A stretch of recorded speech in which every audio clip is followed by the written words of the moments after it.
Buenas noches para todos. En el nombre del Señor. Saludo cordial en el amor del Señor también a los que me oyen y me ven por Facebook. Vamos a seguir esta noche con el tema de la iglesia. Hemos estudiado el último martes sobre este tema. Hemos considerado su fundación, su estructura, y ahora quiero darle una hoja porque esto es lo que vamos a estudiar. Por favor, Elder.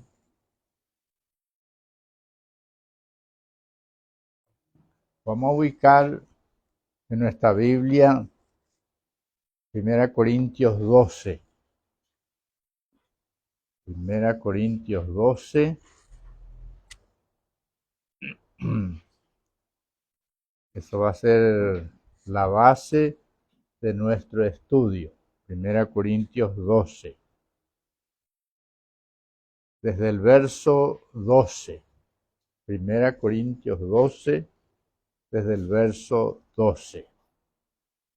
Dice el verso 12: porque así como el cuerpo es uno y tiene muchos miembros, pero todos los miembros del cuerpo, siendo muchos, son un solo cuerpo, así también Cristo.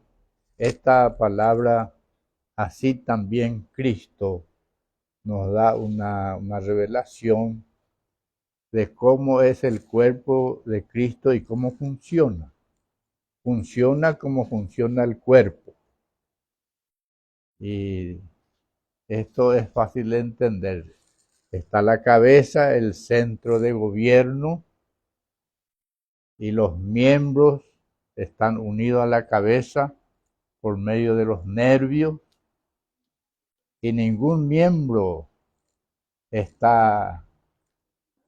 inútil. Ningún miembro es inútil. Todos tienen una función, una actividad, una función que cumplir, por más insignificante que sea. Vamos a seguir leyendo y luego para ir analizando. El 13 dice: porque por un solo espíritu fuimos todos bautizados en un cuerpo, sean judíos o griegos, sean esclavos o libres, y a todos se nos dio a beber de un mismo espíritu. Además, el cuerpo no es un solo miembro, sino muchos. Si dijere el pie, porque no soy mano, no soy del cuerpo, por eso no será del cuerpo. Y si dijere la oreja, porque no soy ojo, no soy del cuerpo, por eso no será del cuerpo. Si todo el cuerpo fuese ojo, ¿dónde estaría el oído? Si todo fuese oído, ¿dónde estaría el olfato? Pero fíjese en lo que dice el verso 18. Mas ahora Dios ha colocado los miembros, cada uno de ellos, en el cuerpo, como Él quiso. Porque si todos fueran un solo miembro, ¿dónde estaría el cuerpo? Pero ahora son muchos los miembros, pero el cuerpo es uno solo. Ni el ojo puede decir a la mano, no te necesito, ni tampoco la cabeza a los pies, no tengo necesidad de vosotros. Antes bien, los miembros del cuerpo que parecen más débiles son los más necesarios. Nótese este versículo. Antes bien, los miembros del cuerpo que parecen más débiles son los más necesarios. Y aquellos del cuerpo que nos parecen menos dignos, a esto vestimos más dignamente. Y los que en nosotros son menos decorosos, se tratan con más decoro. Porque los que en nosotros son más decorosos no tienen necesidad. Pero Dios ordenó el cuerpo. Esta es una expresión muy importante también. Dios ordenó el cuerpo dando más abundante honor al que le faltaba, para que no haya desavenencia en el cuerpo, sino que los miembros todos se preocupen los unos por los otros. De manera que si un miembro padece, todos los miembros se duelen con él. Y si un miembro recibe honra, todos los miembros con él se gozan. Vosotros, pues, sois el cuerpo de Cristo y miembros cada uno en particular. Esta porción, de hermanos, tenemos que leer varias veces, leer con mucha oración, procurar descubrir, procurar entender lo que Dios enseña sobre la iglesia. Gracias.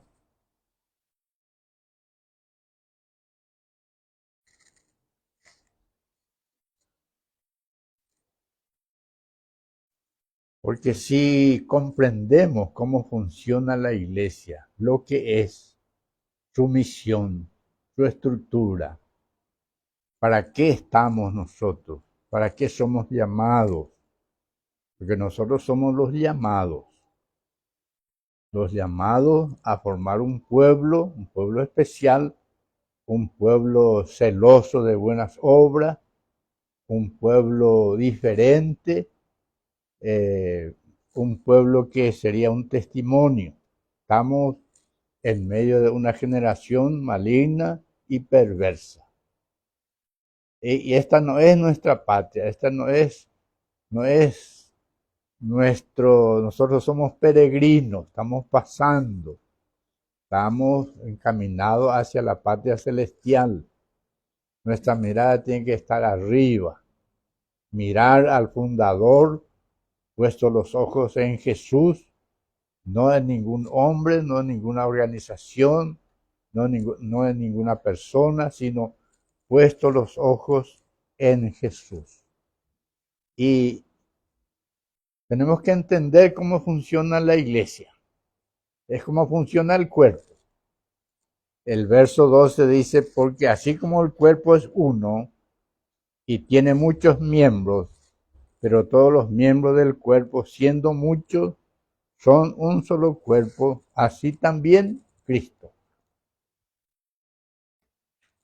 Y vuelvo a repetir, El centro de gobierno está en la cabeza y los miembros unidos a él.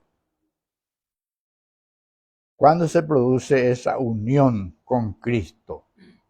¿Cuándo es que se produce verdaderamente? Cuando la persona reconoce su condición de pecador, reconoce su condición de perdido, abre su corazón, recibe a Cristo como Salvador y en el bautismo dice, yo soy de Cristo, yo soy de Él.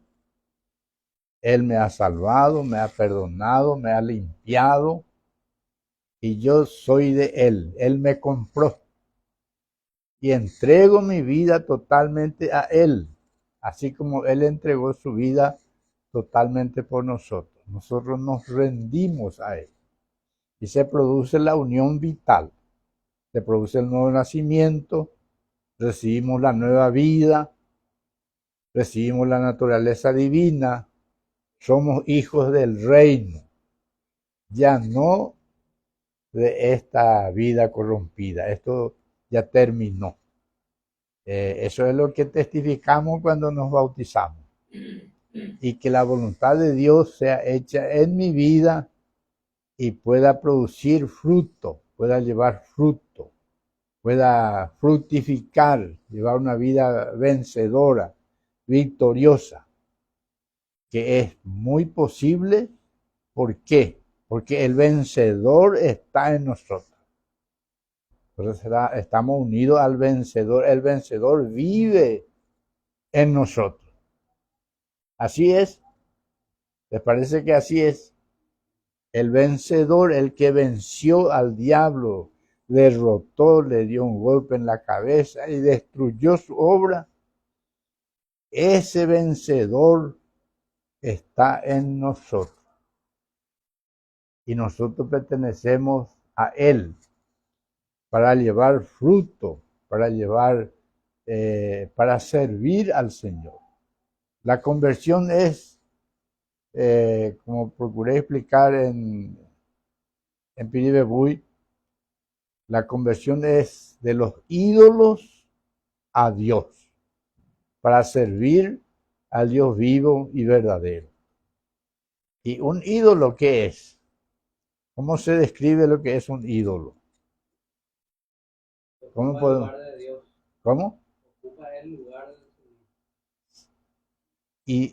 porque la idolatría, nosotros nos convertimos de los ídolos a Dios para servir al Dios vivo y verdadero. Esa es la conversión. Y un ídolo es algo que ocupa el primer lugar. Ese es un ídolo. Puede ser cosa legítima, puede ser, por ejemplo, el trabajo, que es legítimo, pero cuando el trabajo ocupa el primer lugar, ahí ya se convierte en un ídolo. Un ídolo puede ser también el estudio, que es legítimo, pero si el estudio ocupa el primer lugar en nuestra vida, ahí ya estamos en la idolatría. Puede ser también el trabajo o un equipo de fútbol.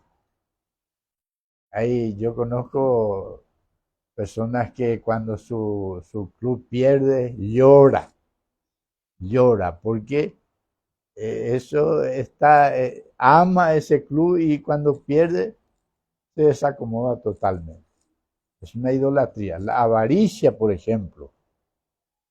¿Qué es la avaricia? Amor al dinero. En guaraní, plata potata robá. Así se describe lo que es una avaricia. Esta es una idolatría.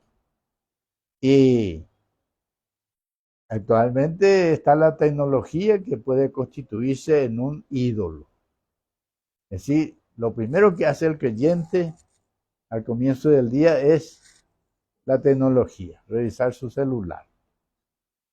Lo primero que tenemos que hacer es contacto con la palabra de Dios. Esta es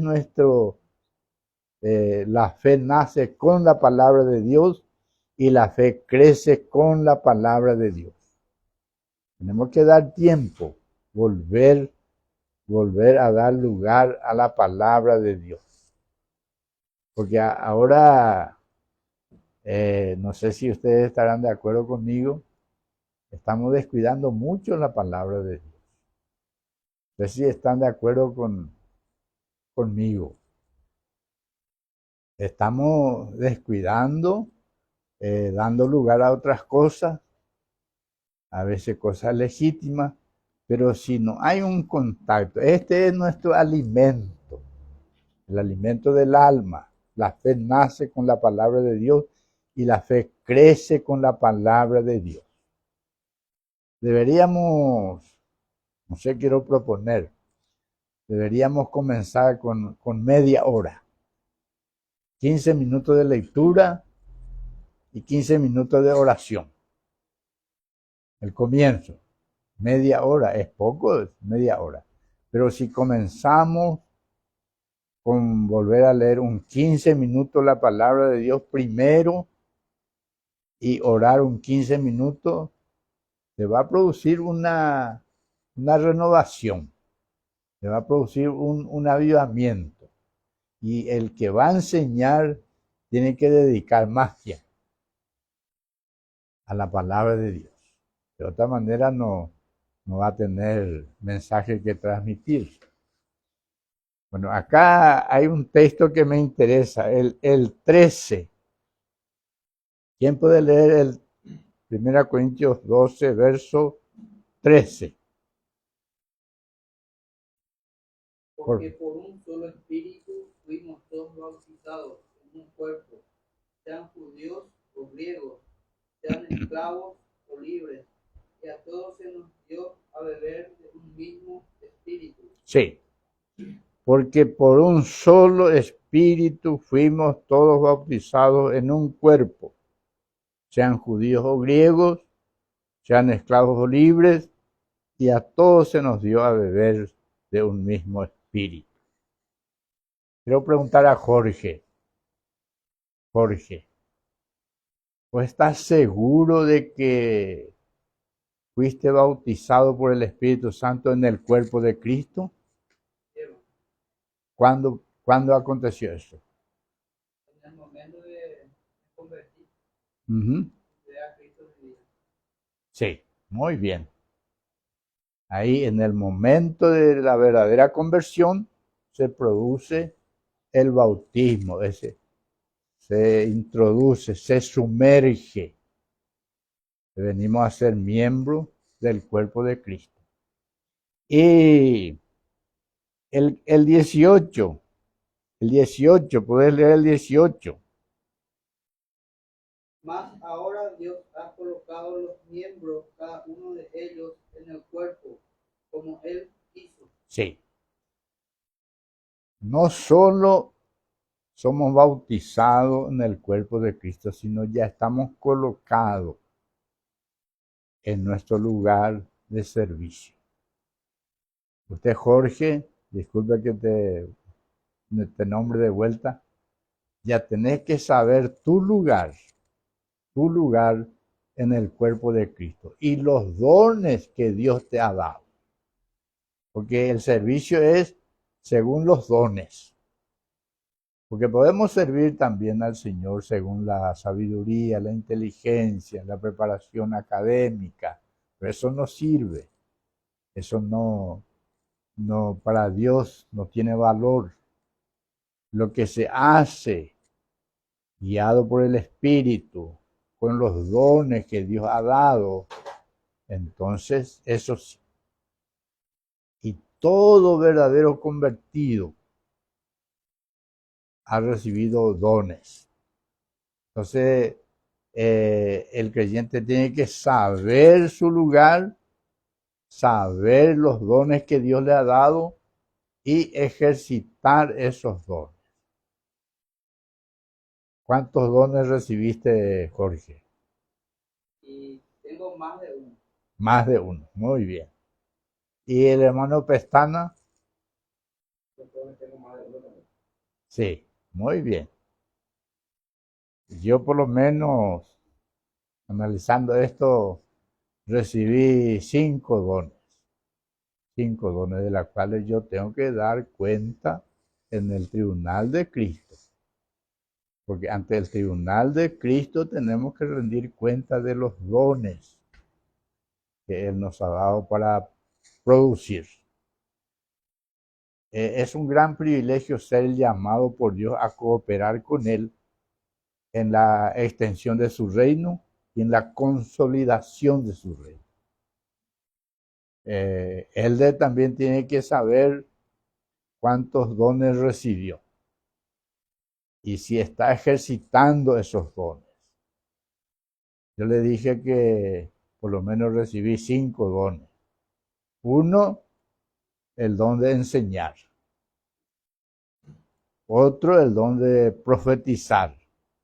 Profetizar significa transmitir lo que Dios te da, transmitir. Habla a los hombres, dice Pablo, para edificación, exhortación y consolación.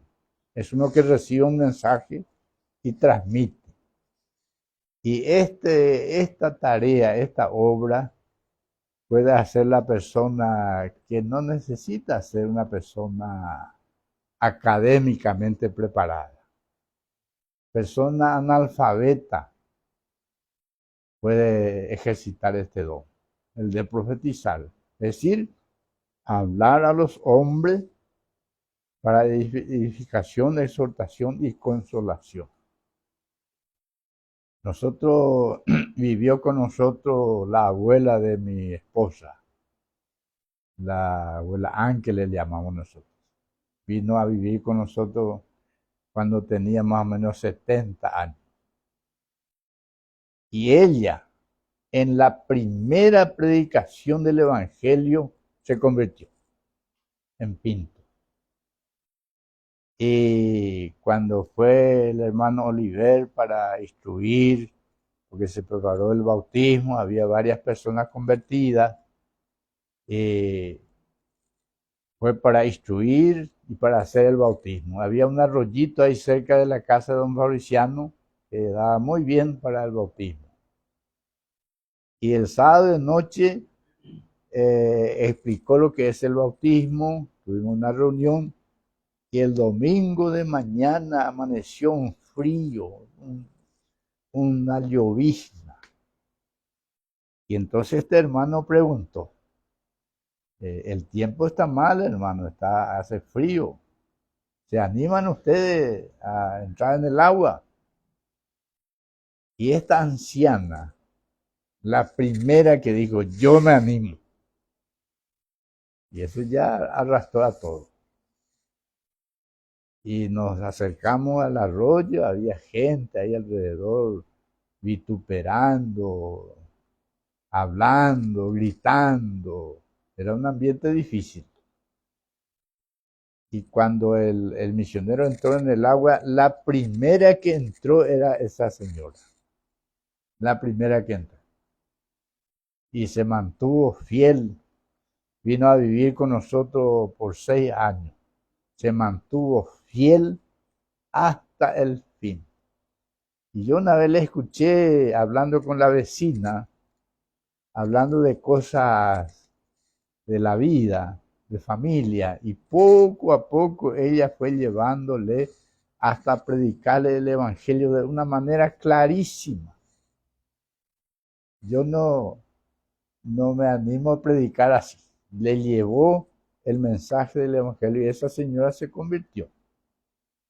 Y sin embargo ella no lee, analfabeta, pero su corazón estaba en la mano del Señor. Y sus oraciones por sus hijos, todos sus hijos se convirtieron.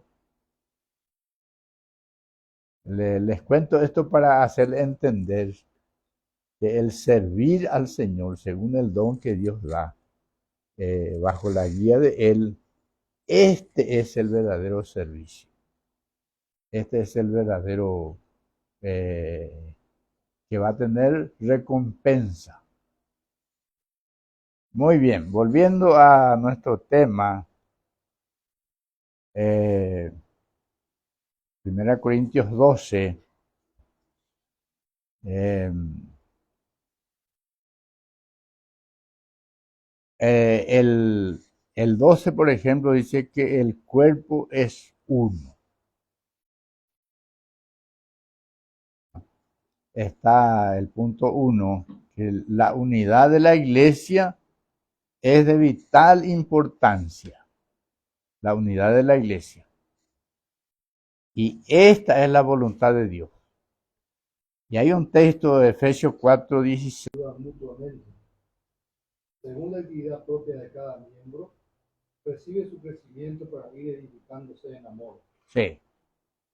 De quien todo el cuerpo, bien concertado, ¿y qué dice? Unido. Y unido entre sí, por todas las coyunturas que se ayudan mutuamente, según la actividad propia de cada miembro, recibe su crecimiento para ir edificándose en amor. La unidad en la iglesia es de vital importancia, porque si hay un desacuerdo, ahí en 1 Corintios 12 dice que no haya desavenencia.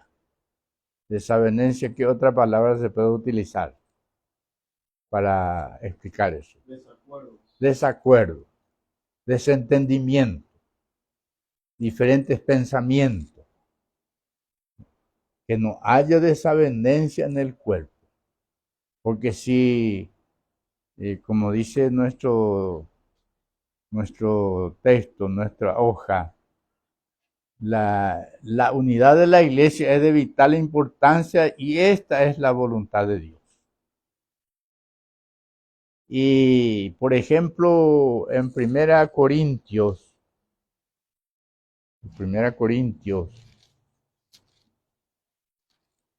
el capítulo 1,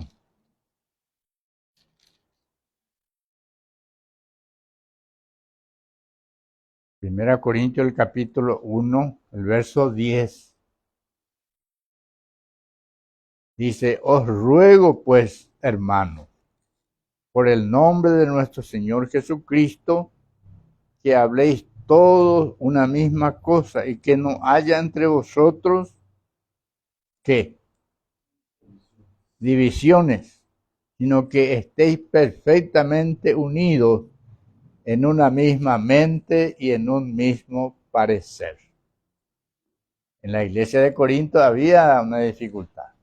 Había disensiones, había divisiones, había,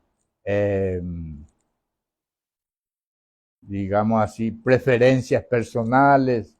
A mí me gusta más como Pablo habla, a mí me gusta más como Pedro habla. Porque a veces acontece esto entre nosotros, ¿no es cierto? A veces preguntamos quién va a dar el estudio, quién va a predicar. ¿Sí o no? ¿Pasa o no? ¿Qué te parece, Jorge? Sí. Bueno, y sí, apenosamente. Pero esto es, según lo que Pablo explica, es una manifestación de niñez, de inmadurez. Ese creyente, el creyente que piensa así, el que tiene preferencias personales, no ha madurado todavía, todavía no creció en la estatura espiritual conveniente y tiene preferencia personal. Entonces, la unidad es también interesante el fundamento de la unidad. Ahí está nuestra hoja. Vamos a leer San Juan 17, verso 20 al 23. San Juan 17, verso 20 al 23. Juan 17, verso 20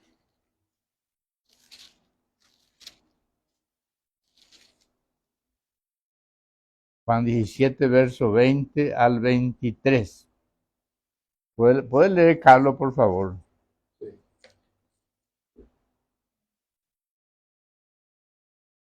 Mas no ruego solamente por estos, sino también por lo que han de creer en mí por la palabra de ellos, para que todos sean uno, como tú, oh Padre, en mí y yo en ti, que también ellos sean uno en nosotros, para que el mundo crea que tú me enviaste. La gloria que me diste, yo les he dado, para que sean uno, así como nosotros somos uno. Yo en ellos y tú en mí, para que sean perfectos en unidad, para que el mundo conozca que tú me enviaste y que lo has amado a ellos como también a mí me has amado. Sí. ¿Qué se descubre? ¿Cuál es el fundamento de la unidad, de la verdadera unidad en la iglesia? ¿Cuál es el fundamento? ¿Qué idea tienen? ¿Me pueden ayudar? ¿Cuál es el fundamento? No sé si es acertado la pregunta. El fundamento de unidad. Yo en ellos y tú en mí. Para que sean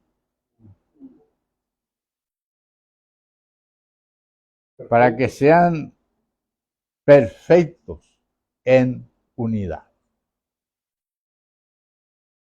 Esto requiere una revelación, un entendimiento espiritual.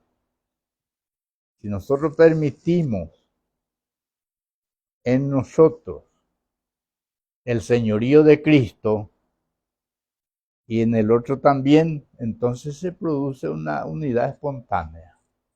Y este es el testimonio para el mundo, para que el mundo crea. Porque la ñande hoy ñaño hay un va va una persona no creyente, está entre nosotros y descubre que ni nosotros nos entendemos. Entonces no se va a convertir, va a tropezar. Entonces, esa unidad que solamente si permitimos al Señor el control del corazón, solamente con una entrega integral. Esto funciona también en el matrimonio. El matrimonio tiene que ser uno, ¿no? Y uno en Cristo. Entonces, a partir de ahí, eso se traslada en la iglesia. Si en el matrimonio nos peleamos y nos discutimos y no nos entendemos y así nos vamos en la reunión, no va a haber una realidad espiritual. Y este es un tema de mucha importancia. Bueno, no sé si hay alguna pregunta, algo que no expliqué bien, algo que no se entendió bien. ¿Hay alguna pregunta? Yo, ¿cómo? Yo les recomiendo, hermanos, esta hoja y ese texto de 1 Corintios 12 que se vuelva a leer hasta tener una revelación, porque ahí está el secreto de cómo funciona la iglesia. Cada uno en su lugar y preparándose para cooperar en la extensión y consolidación del reino. Nuestro llamamiento es un llamamiento glorioso, porque Dios nos llama a cooperar con Él en la extensión de su reino y que este reino sea la luz del mundo, la luz para esta generación tan perversa. Estamos en medio de una generación maligna y perversa y nosotros estamos para resplandecer, para hacer luz. El Señor dijo, yo soy la luz del mundo. Y después dijo, vosotros sois la luz del mundo. Imagínense la responsabilidad y el privilegio que tenemos. y cumpliendo fielmente con el Señor y dándonos a Él. El secreto no es esforzarse. Con esfuerzo no se logra esto. El secreto es darse al Señor enteramente. Ni una área de la vida esté sin que el Señor haya entrado. Darse íntegramente, totalmente, integralmente. Entonces Él se encarga de hacer la obra. Que así sea, hermano, para la gloria del Señor.